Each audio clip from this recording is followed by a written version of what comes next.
하나님의 뜻으로 말미암아 그리스도 예수의 사도된 바울은 에베소에 있는 성도들과 그리스도 예수 안에 있는 신실한 자들에게 편지하노니 하나님 우리 아버지와 주 예수 그리스도로부터 은혜와 평강이 너희에게 있을지어다. 찬송하리로다. 하나님 곧 우리 주 예수 그리스도의 아버지께서 그리스도 안에서 하늘에 속한 모든 신령한 복을 우리에게 주시되 곧 창세전에 그리스도 안에서 우리를 택하사 우리로 사랑 안에서 그 앞에 거룩하고 흠이 없게 하시려고 그 기쁘신 뜻대로 우리를 예정하사 예수 그리스도로 말미암아 자기의 아들들이 되게 하셨으니 이는 그가 사랑하시는 자 안에서 우리에게 거저 주시는 바 그의 은혜의 영광을 찬송하게 하려는 것이라. 아멘. 아멘. 우리 오늘 하나님이 주신 말씀 가지고 복음 앞에서라는 제목으로 우리 하나님의 말씀 선포합니다. 복음 앞에서라는 제목으로 우리 하나님의 말씀 듣겠습니다. 여러분들 저를 보시죠. 네. 우리가 신앙생활 할 때 우리의 내면에 일어나는 갈등 중에 하나가 뭔가 많이들 이제 하시는 얘기가 뭐냐면요. 목사님, 왜 이렇게 나는 안 바뀔까요? 목사님, 저는 분명히 예수님을 믿는데 왜 이렇게 저는 여전히 죄가 있고 여전히 믿음으로 살지도 못하는 것 같고 조금만 내 삶이 어려워도 마음이 흔들리고 언제 그랬냐는 듯이 마음에 낙심이 찾아오고 낭망이 찾아오고 목사님, 그래서 저는 때로는 내가 정말 구원받은 게 맞나? 내가 정말 성령 받은 게 맞다. 이 구원의 확신마저도 흔들릴 때가 있다고. 목사님, 이런 고민을 하는 제가 거듭난 게 맞나요? 여러분들 어떻게 생각을 하십니까? 이런 고민이 있는 사람이 거듭난 게 맞을까요? 아니면 교회는 다니지만 한 번도 예수님을 제대로 만난 적이 없기에 이런 고민을 하는 걸까요? 아니면 그래도 성령님이 그 안에 계시기에 그래도 이런 갈등이라도 할 수 있는 거 아닐까요? 네. 아니면 아예 성령님 안 계신 건가? 여러분, 성경을 보면요, 우리가 어떻게 죄와 사망으로부터 벗어나 생명에 이르게 되었는지를 성경이 설명합니다. 성경은 그런 책이에요. 우리가 어떻게 하나님의 영광스러운 이 계획에 참여하여 그 하나님의 계획과 인도하심을 따라 살아갈 수 있는지 성경이 우리에게 자세히 가르쳐줘요. 여러분, 그런데요, 그와 동시에 우리가 구원받은 하나님의 백성인 것과 동시에 그럼에도 불구하고 우리가 여전히 죄인인 것을, 구원받았어도 여전히 우리 안에 죄가 남아 역사하는 그런 죄인임을 성경이 우리에게 동시에 말해줘요. 여러분, 성경은요, 거듭난 하나님의 사람으로 하나님의 백성으로서의 영광도 말하지만 여전히 끊임없는 죄와의 싸움과 갈등이 있을 수밖에 없는 그야말로 본질적인 죄인인 것을 여전히 우리에게 선언합니다. 여러분, 그래서요, 사도 바울도 이런 탄식을 해요. 그러므로 내가 한 법을 깨달았노니 곧 선을 행하기 원하는 나에게 악이 함께 있는 것이로다. 이게 뭔가요? 내가 정말 하나님 앞에 죄 안 짓고 살고 싶은데 원하기는 하는데 그게 안 된다는 거예요. 내 속사람으로는 하나님의 법을 즐거워하되 내 지체 속에서 한 다른 법이 내 마음의 법과 싸워 내 지체 속에 있는 죄의 법으로 나를 사로잡는 것을 보는도다. 그러면서 뭐라 그래요? 오호라, 나는 곤고한 사람이로다. 이 사망의 몸에서 누가 나를 건져내랴. 여러분, 바울도 이렇게 탄식을 했어요. 예수 믿는데 왜 이러는 거죠? 그런데 생각해 보면요, 예수를 믿으니까 이러는 거예요. 예수를 믿으니까 흔들리는 거예요. 여러분, 이게요, 복음 앞에서 마땅한 우리의 반응이고 고민이고 탄식인 줄 믿습니다. 할렐루야. 예수 안에서, 복음 안에서 내가 왜 이러지? 하는 거예요. 여러분, 이게 예수 믿는 거예요. 이게 복음이 말해주는 우리의 첫 번째 국면이에요. 여러분, 이런 탄식이 저와 여러분의 탄식이 되어야 하는 줄 믿습니다. 아멘이에요. 아니, 목사님, 아니, 그러면 예수를 믿고 난 이후 우리가 달라진 게 뭔가요? 아니, 그래도 예수를 믿기 전과는 뭔가 좀 달라져서 조금 더 좋아지고 나아진 게 없다는 건가요? 여러분, 한번 생각을 해보시죠. 우리가 예수 믿고 난 뒤, 나 자신에게 적용을 한번 해보죠. 우리가 예수 믿고 난 뒤, 여러분, 내가 좀 더 나은 사람, 좀 더 괜찮은 사람이 됐다 하시는 분, 내가 좀 더 의로워졌다라고 생각하시는 분, 아무도 없어요? 아무도 없어요. 우리가 알아요. 여러분, 분명히 우리가 예수를 믿었는데 행위적으로 또 내 마음적으로도 나아진 게 별로 없어요. 당신 예수 믿고 난 뒤 당신 좀 괜찮은 사람 됐습니까? 라는 질문에 네라고 대답할 사람이 아무도 없어요. 여러분, 그러나 성경은 분명히 달라졌다라고 말해요. 존재가 달라졌다라고 말하는데, 이 존재가 달라졌다라는 게 뭔가? 여러분, 성경은요, 여러분들 다 아세요. 우리가 예수를 믿었을 때 의인이 되었다고, 의롭게 되었다라고 분명히 선언해요. 할렐루야. 성경이 분명히 우리에게 의롭게 됐다라고 말해요. 의롭게 됐다라고. 여러분, 이게 무슨 말이죠? 아니, 나는 나아진 것도 없고 좋아진 것도 없고 내가 뭐 좀 더 괜찮아진 것도 없는데 왜 성경이 우리에게 의롭게 됐다라고 선언을 하는가? 여러분, 성경은요, 이 의에 대해 이렇게 말을 하는데 잘 한번 들어보셔요. 로마서 3장 20절부터 26절에 보면 이렇게 기록을 합니다.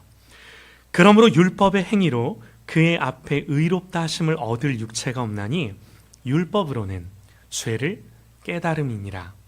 이제는 율법 외에, 율법을 지켜서 뭔가 얻게 되는 의로움 외에, 그거 말고 다른 한 의가 나타났으니 율법과 선지자들에게 증거를 받은 것이라. 곧 예수 그리스도를 믿음으로 말미암아 모든 믿는 자에게 미치는 하나님의 의니, 내가 율법을 지켜서 획득한 의, 그런 것이 아니라 예수를 믿어서 주어지는 하나님의 의래요. 하나님의 의인이 차별이 없대요. 모든 사람이 죄를 범하였음에 하나님의 영광에 이르지 못하더니 그리스도 예수 안에 있는 속량으로 말미암아 하나님의 은혜로 값없이 의롭다 하심을 얻은 자 되었느니라. 할렐루야. 아멘이에요. 이 예수를 하나님이 그의 피로써 믿음으로 말미암는 화목 제물로 세우셨으니 이는 하나님께서 길이 참으시는 중에 전에 지은 죄를 간과하심으로 자기의 의로우심을 나타내려 하심이니, 이렇게 함으로 말미암아 하나님의 의, 자기의 의를 나타내려 했대요. 곧 이 자기의 의로우심을 나타내사 자기도 의로우시며 또한 예수 믿는 자들을 의롭다 하려 하심이라. 여러분, 이것이 성경이 말하는 우리의 의, 이것이 로마서가 가르쳐주는 우리의 의인됨, 의로움. 여러분 보세요. 우리가 의롭게 되긴 됐는데 이 의로움이 내 안에서의 의로움이 아니라, 내 의로움이 아니라 하나님의 의로움이래요. 하나님의 의래요. 여러분, 이 말인즉 우리가 갖고 있는 의, 우리가 얻은 의는 내가 율법을 지켜서 획득한 의로움이 아니라, 내가 뭘 잘해서 그래서 내가 뭔가 얻은 것이 아니라 하나님의 의로움이 나에게 나타난 거래요. 예수 안에서. 성경이 이렇게 말하는 거예요. 여러분 다 아시는 얘기예요. 여러분, 예수 믿는 사람은 자기의 의의가 없죠. 그래서 내가 뭘 잘했기 때문에 얻은 것이 아니기에 자랑이 없어요. 우리가 알고 있는 바요, 인정하는 바예요. 여러분, 우리가 알아요. 예수를 믿는데 내가 좀 더 착해진 것 같지도 않고, 내 행동이 특별히 달라진 것도 아니고, 내가 더 선해진 것도 아니고, 내가 좀 괜찮은 사람이 됐나 봤더니 그것도 아니고, 그러나 성경은 우리를 향해 의롭다 선언해요. 새롭게 되었다 선언해요. 여러분, 이런 게 어떻게 가능한가? 여러분, 십자가를 생각해 보시죠. 십자가는요, 우리의 죄가 용서받는 자리예요. 어떻게 용서받았는가? 하나님의 진노가 우리가 아닌 우리의 모든 죄를 가져가신 예수 그리스도께 부어져 심판이 행해졌기 때문에, 여러분, 하나님이 우리 보고 얘들아 알았어, 니들 이렇게 죄로 인해 죽을 수밖에 없는데 내가 니들 죄 없던 걸로 해줄게, 이렇게 하신 것이 아니라, 하나님이 우리의 죄의 값을 치르기 위해 우리가 그 값을 치른 것이 아니라 예수께서 대신 그 모든 죄값을, 마치 자녀가 잘못했는데 그 자녀가 잘못한 것을 부모가 책임져 주는 것처럼 하나님이 우리에 대해 그렇게 하셨다라고 성경이 선언함으로 자녀가 불려가서 혼날 이유가 없다는 거예요. 주연아, 우리 주연이가 아빠랑 길을 가다가 돌멩이를 발로 차가지고 남의 집 유리창을 깼는데 갑자기 아줌마가 창문 열고 나와가지고 누구야? 그랬는데 아빠가 우리 주연이 보고 얘가 그랬어요, 얘가 책임질 겁니다, 할까 안 할까? 네가 생각하는 아빠는 그럴 수도 있다고 생각하는 거지 지금. 그래, 아빠가 가서 사과하고 아이고 죄송합니다 아주머니, 제가 물어드릴게요. 자녀의 잘못이지만 아버지가 물어내는 거예요, 부모가 물어내는 거예요. 여러분, 그리스도를 향해 이 죄에 대한 값, 이 죄가 치러야 할 그 대가가 모두 다 예수께서 치러주셨기 때문에 여러분, 우리가 더 이상 지불해야 할 아무런 대가가 없는 거예요. 여러분, 그래서 이제는 더 이상 이 죄에 대한 어떤 형벌과 심판과 정죄도 없는 줄 믿습니다. 저와 여러분이 어떠하든 예수께서 이미 다 이 모든 우리의 죄를 해결하셨기에 더 이상 우리가 이 죄에 대해 혼날 이유가 그 아무것도 남아있지 않은 줄 믿습니다. 아멘이에요. 복음이에요. 여러분, 그래서 더 중요한 게 있어요. 여기서 끝이 아니라 더 중요한 게 뭐냐면, 여러분, 이래서 우리의 죄가 해결되어서 이제는 우리는 더 이상 이 죄값을 치를 아무런 의무도 책임도 없기에 우리에게 일어난 진짜 변화가 있어요. 이게 어떤 변화일까요? 보세요. 그렇기 때문에 이제야 비로소 하나님이 죄인을 향해 오시는데, 거룩하신 하나님이 죄인에게 오실 때 거리낌이 없으세요. 이게 우리에게 일어난 변화예요. 성경이 말하는 게 다른 어떤 변화가 아니라, 이제 우리의 죄값이 해결되었기 때문에, 이제는 우리가 죄인이 아니라 예수 안에서 의인되었기 때문에 거룩하신 하나님이 예수로 말미암아 우리에게 오시는데 아무런 거리낌이 없이 우리에게 오세요. 이게 우리에게 일어난 변화예요. 자, 여러분, 여기서 제가 중요한 질문을 하나 드릴게요. 여러분 보세요. 잘 생각해 보세요. 그러면 십자가는 우리의 변화가 아니라 여러분 누구의 변화예요? 하나님의 변화예요. 우리가 하나님을 향해 우리의 마음과 태도를 달리한 게 십자가가 아니라, 이 십자가 안에서 하나님이 죄인을 보실 때 그 모든 진노와 분노가 다 사라지신 거예요. 여러분, 이해가 되실까요? 십자가에서요, 내가 바뀐 게 아니라 하나님이 바뀌셨어요.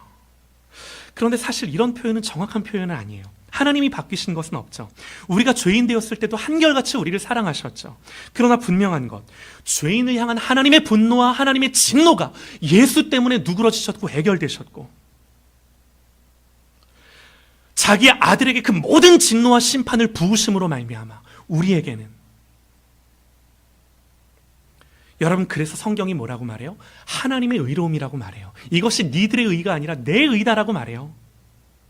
이게 하나님의 공의라는 거예요. 여러분, 그래서 하나님만 의로우세요.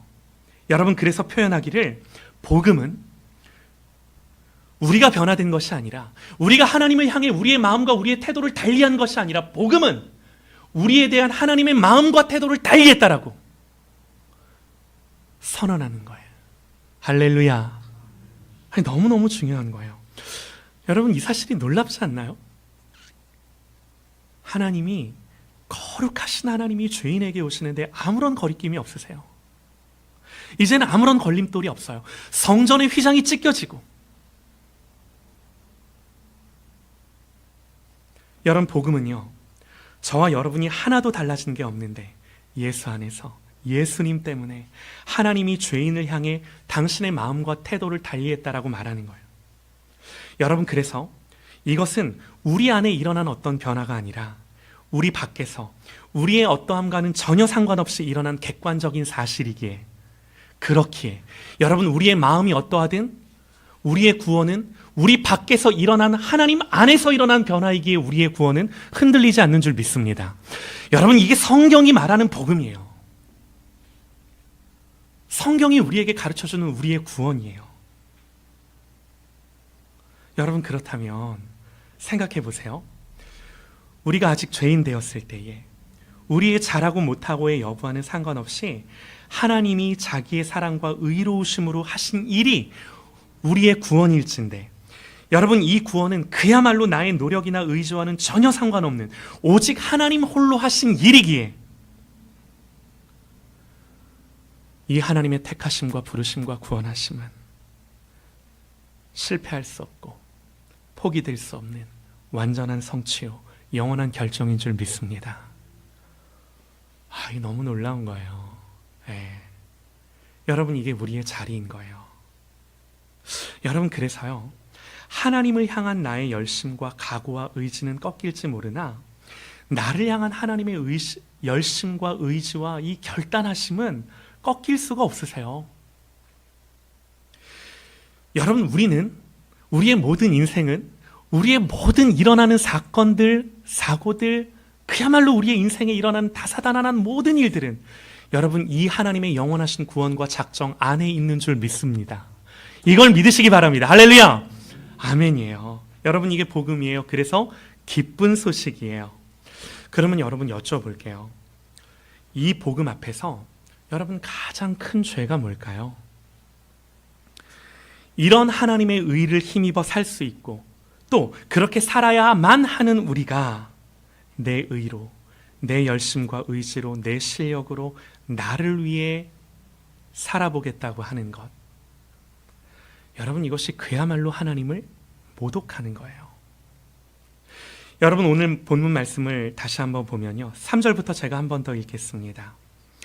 찬송하리로다.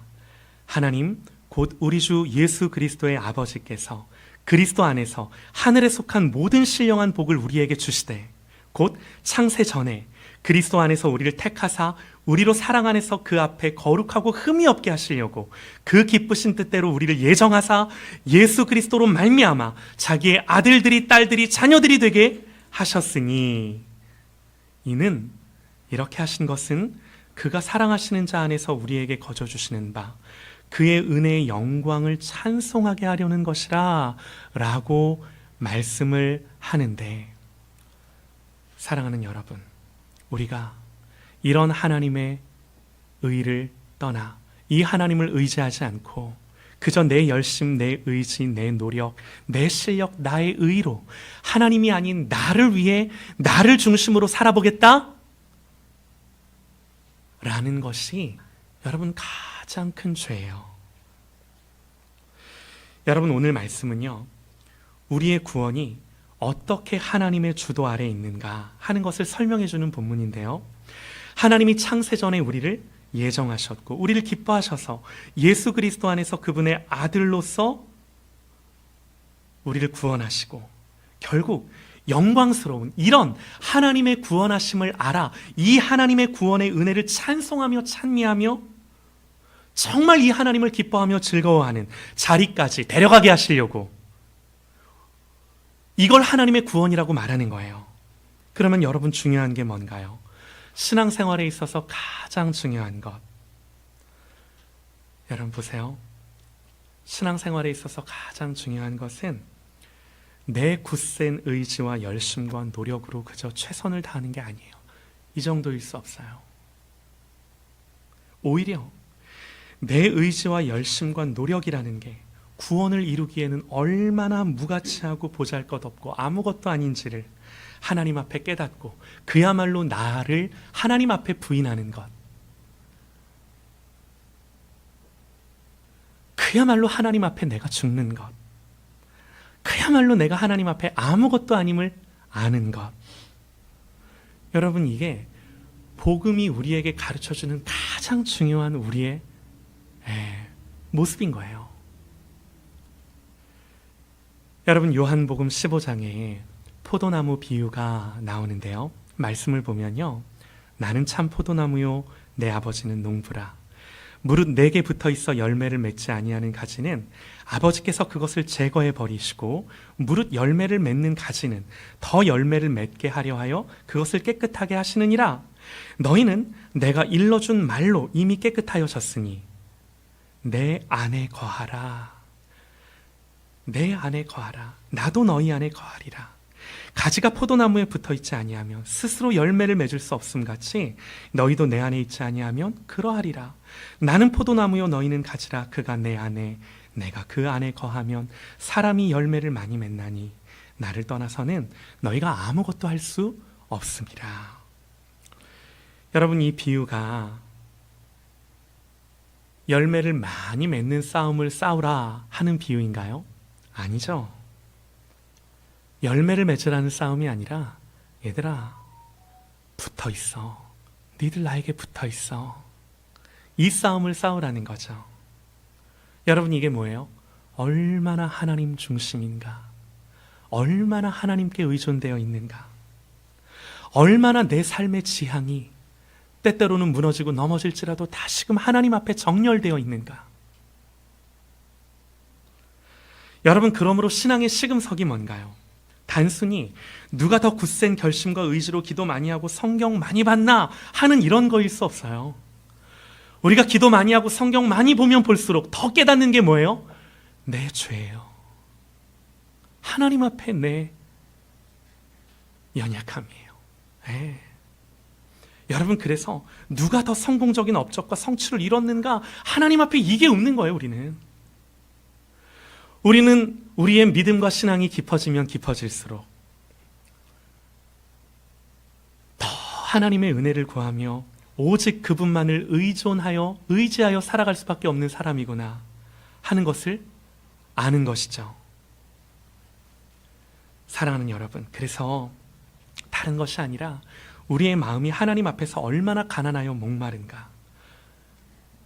여러분, 이게 신앙. 그러면 하나님이 우리를 어떻게 인도하시느냐? 여러분, 죄송합니다. 죄송하지만 성경이 우리에게 분명하게 말씀하는 것. 하나님이 우리를 어떻게 인도하세요? 정말 하나님 한 분 외에는 아무것도 없는 자로 남게 하시려고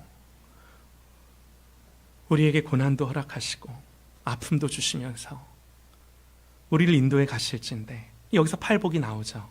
심령이 가난한 자, 애통한 자, 의에 줄이고 목마른 자, 온유한 자, 긍휼히 여기는 자, 마음이 청결한 자, 화평하게 하는 자, 의를 위하여 박해를 받는 자. 여러분, 이게 뭐예요?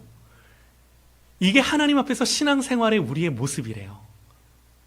이게 복 있는 사람이래요. 사랑하는 여러분, 그래서 하나님은 우리를 실패하게 한 것처럼 보이게 하시고 우리를 넘어뜨리시는 것처럼 우리 가운데 일하셔서라도 하나님이 우리에게 원하시는 것이 무엇인가? 다른 것이 아니라 우리의 심령을 가난하게 하셔서 가장 큰 하나님의 복을, 하나님을 누리고 그 하나님 안에서 우리가 어떤 존재인지를 자각하며 알게 해주시려고. 여러분, 이것이 가장 큰 우리의 복인 줄 믿습니다. 여러분, 그래서요, 우리는 어떤 존재인가? 우리는요, 오직 하나님이 완성하시고 하나님이 채워주셔서 하늘에 속한 모든 신령한 복으로 충만하게 하실진데, 우리를 가난하게 하시고 때론 엎드려지게 하셔서 하나님 아니면 죽을 것 같아요 라는 마음을 가지고 내 모든 존재의 근거가 하나님께만 의존되어 있는 것을 알게 하시는 것으로 살게 하는 줄 믿습니다. 여러분, 그러므로 하나님 자녀의 구원의 결국은 오직 하나님의 인도하심과 하나님의 영광스러운 은혜를 찬미하는 자리까지 우리를 데려가실진데, 우리의 인생 끝자락에 하나님이 우리에게 이거 하나 남게 하시는 거예요. 여러분, 그러므로 나는 왜 이러나? 내 삶은 왜 이런가? 나는 왜 맨날 이 모양 이 꼴인가? 오직 하나님의 은혜를 구하게 하심이구나. 오직 하나님의 은혜에 목마르게 하시고 배고프게 하심이구나. 사랑하는 여러분, 이 은혜를 구하고 이 은혜에 목마르고 이 하나님의 구원과 개입하심을 사모하며 엎드리는, 의존하는, 신뢰하는, 찬송하는, 예배하는, 기뻐하는 그런 저와 여러분 되시기를 주님의 이름으로 축원합니다. 할렐루야. 아멘. 아멘.